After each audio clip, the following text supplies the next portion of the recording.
हमारे YouTube channel the Hasan network पर आपका तहे दिल से स्वागत है। ग्रामीण विकास विभाग झारखंड द्वारा देवघर जिला के लिए मनरेगा अंतर्गत संविदा आधारित विभिन्न पदों के लिए वैकेंसी निकल कर आई है। कितने पदों के लिए वैकेंसी निकल कर आई है, इन पदों के लिए क्या योग्यता है, कितना वेतन मिलेगा, आवेदन प्रक्रिया क्या है, पूरी जानकारी को हम इस वीडियो में आपको देने जा रहे हैं। पूरी जानकारी के लिए वीडियो को अंत तक ज़रूर देखें।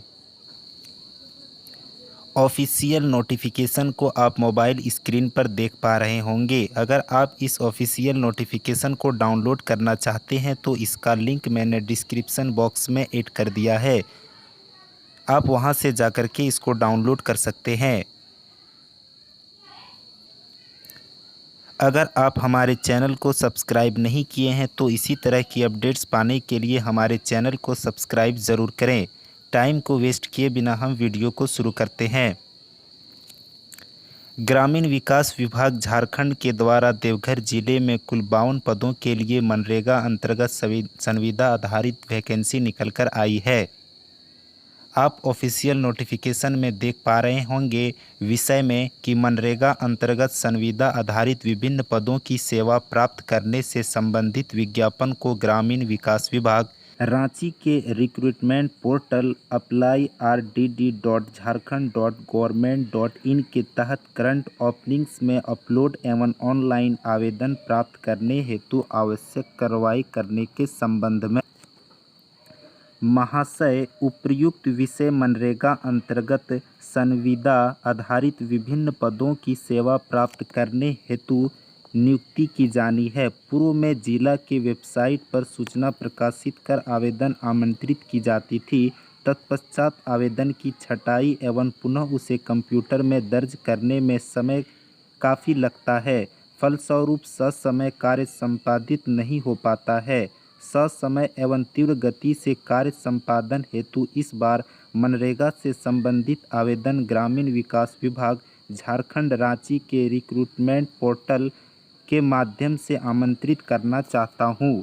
अतः अनुरोध है कि मनरेगा अंतर्गत संविदा आधारित विभिन्न पदों पर नियुक्ति से संबंधित विज्ञापन को ग्रामीण विकास विभाग झारखंड रांची के रिक्रूटमेंट पोर्टल के तहत करंट ओपनिंग्स में अपलोड करने एवं ऑनलाइन आवेदन प्राप्त करने हेतु आवश्यक कार्रवाई करने के संबंध में स्वीकृति देने की कृपा की जाए। स्टूडेंट्स के लिए बहुत ही अच्छी खबर है कि इस बार ऑनलाइन आवेदन प्रक्रिया है। हर बार ऑफलाइन प्रक्रिया होती थी जिससे काफ़ी प्रॉब्लम होता था, लेकिन उन प्रॉब्लम से बचने के लिए इस बार ऑनलाइन आवेदन की प्रक्रिया का बंदोबस्त किया गया है। आगे हम जानेंगे कि कुल 52 पदों में कौन कौन से पद में कितनी रिक्तियां हैं। तो आप मोबाइल स्क्रीन पर देख पा रहे होंगे कि टोटल 5 पद हैं, जिसमें से प्रखंड कार्यक्रम पदाधिकारी में कुल 10 पद रिक्त हैं। अनारक्षित के लिए 5, अनुसूचित जाति के लिए 2 और अत्यंत पिछड़ा वर्ग के लिए 2 और पिछड़ा वर्ग के लिए 1 रिक्तियां हैं। नंबर 2 में आप देख पा रहे होंगे कि तकनीकी सहायक अभियंता के समक्ष इसमें कुल 7 रिक्तियां हैं। उसी तरह तकनीकी सहायक कनिक अभियंता के समक्ष इसमें कुल 25 रिक्तियां हैं। लेखा सहायक में 3 और कंप्यूटर सहायक में 7 रिक्तियां हैं। ऑफिशियल पीडीएफ में आप देख रहे होंगे कि प्रत्येक पद के लिए क्या मासिक वेतन दिया जाएगा। तो पद के नाम के सामने मासिक वेतन को दर्शाया गया है। जैसे कि प्रखंड कार्यक्रम पदाधिकारी के लिए 19,500 मासिक परिलब्धि दिया जाएगा। उसी तरह से कंप्यूटर सहायक के लिए 10,000 रुपये मासिक वेतन दिया जाएगा। जैसे हम नीचे स्क्रॉल डाउन करेंगे तो आप देख पा रहे हैं कि प्रखंड कार्यक्रम पदाधिकारी के लिए अपेक्षित शैक्षणिक योग्यता क्या रखा गया है, वो यहाँ पर दर्शाया गया है। प्रखंड कार्यक्रम पदाधिकारी के लिए जो अनिवार्य योग्यता है वो सरकारी मान्यता प्राप्त विश्वविद्यालय या संस्थान से किसी भी संकाय एवं विषय में स्नातक प्रतिष्ठा 55% अंक के साथ उत्तीर्ण होना चाहिए। अगर आपका स्नातक में 55% से कम है लेकिन आपने स्नातकोत्तर उत्तीर्ण हो तो आप फॉर्म को फिलअप कर सकते हैं। प्रखंड कार्यक्रम पदाधिकारी के लिए कुछ अतिरिक्त योग्यताएं रखा गया है जिसे आप देख सकते हैं। नीचे स्क्रॉल डाउन करेंगे तो तकनीकी सहायक अभियंता के समक्ष पद के लिए अपेक्षित शैक्षणिक योग्यता आप देखेंगे। तो तकनीकी सहायक के लिए जो अनिवार्य योग्यता रखा गया है वो सरकारी मान्यता प्राप्त संस्थान से शैक्षणिक संकाय में बीई या बीटेक अनिवार्य योग्यता होगी और इसके लिए कुछ अतिरिक्त योग्यताएं भी रखी गई है जिसे आप पीडीएफ में देख पा रहे होंगे। तकनीकी सहायक कनिक अभियंता के समक्ष पद के लिए अपेक्षित शैक्षणिक योग्यता। तकनीकी सहायक कनिक अभियंता के समक्ष जो अनिवार्य योग्यता रखा गया है वो सरकारी मान्यता प्राप्त संस्थान से सिविल संकाय में डिप्लोमा अनिवार्य योग्यता होगी और अतिरिक्त योग्यता में कुछ कंप्यूटर बेसिक योग्यताएं रखी गई है जिसे आप मोबाइल स्क्रीन पर देख पा रहे होंगे। नीचे स्क्रॉल डाउन करेंगे तो लेखा सहायक पद के लिए अपेक्षित शैक्षणिक योग्यता आप देख पा रहे होंगे। लेखा सहायक पद के लिए अनिवार्य शैक्षणिक योग्यता सरकारी मान्यता प्राप्त विश्वविद्यालय या संस्थान से बीकॉम ऑनर्स या सामान्य बीकॉम न्यूनतम 55% अंक से उत्तीर्ण। सामान्य बीकॉम उत्तीर्ण जिन्हें 55% प्राप्त नहीं हुआ हो परंतु जिन्होंने तत्पश्चात एमकॉम की हो तो वे आवेदन दे सकेंगे। इसके लिए भी कुछ अतिरिक्त योग्यता रखी गई है। कंप्यूटर सहायक पद के लिए अपेक्षित शैक्षणिक योग्यता।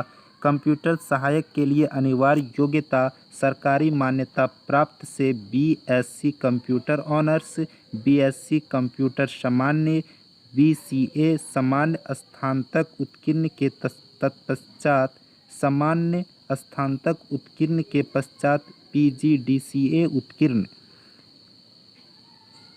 बीसीए तथा सामान्य बीएससी कंप्यूटर के प्रतिशत प्राप्तांक में 5 घटाते हुए उसे बीएससी कंप्यूटर ऑनर्स की कोटि में अंकित किया जाएगा। वैसे सामान्य स्नातक जिन्होंने तत्पश्चात पीजीडीसीए किया हो के सामान्य स्नातक के प्रतिशत प्राप्तांक में 10 घटाकर बीएससी कंप्यूटर ऑनर्स की कोटि में अंकित किया जाएगा। इसके लिए भी कुछ अतिरिक्त योग्यता रखा गया है। उपर्युक्त पदों पर संविदा आधारित सेवा प्राप्त करने हेतु अन्य अर्हताएं निम्नलिखित है।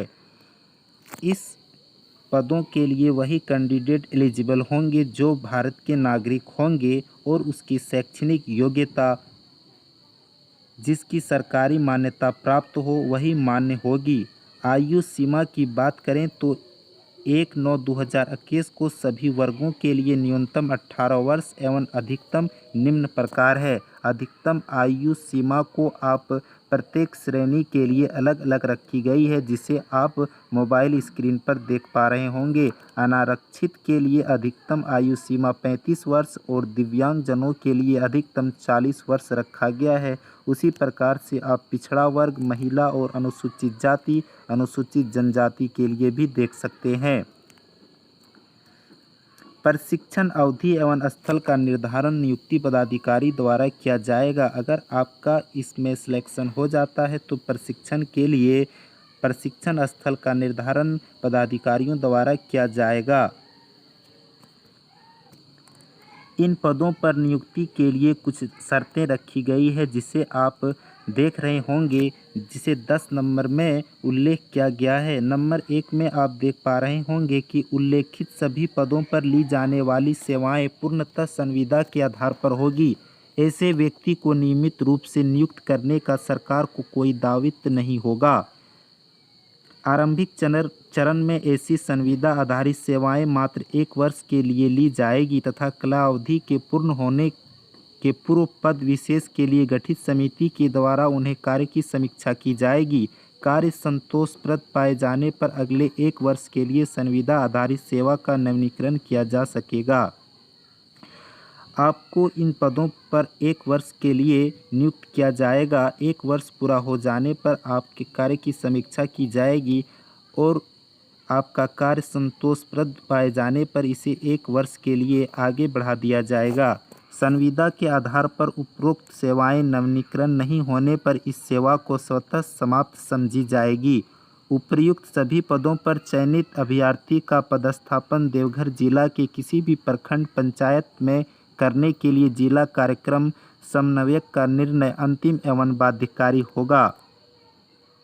इसी प्रकार से आप देख पा रहे होंगे कि उपर्युक्त पदों के लिए अभ्यर्थियों के द्वारा किसी एक जिला में आवेदन दिया जा सकेगा तथा उससे आवेदन के साथ यह शपथ पत्र देना होगा कि झारखंड राज्य के किसी अन्य जिला में इस पत्र विशेष हेतु आवेदन समर्पित नहीं किया है।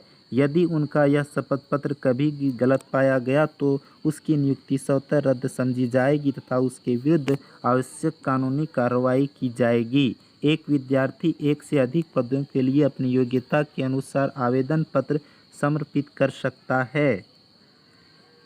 इस पदों के लिए जो एप्लीकेशन फॉर्मेट रहेगा उसको इस PDF में दिया गया है। आप इसे यहाँ पर देख सकते हैं। इस प्रकार से इसका फॉर्म रहेगा। इसी के साथ हमारा वीडियो द इन होता है। अगर हमारा वीडियो आपको अच्छा लगा होगा तो लाइक ज़रूर करेंगे और अपने फ्रेंड में इसको शेयर ज़रूर कीजिएगा।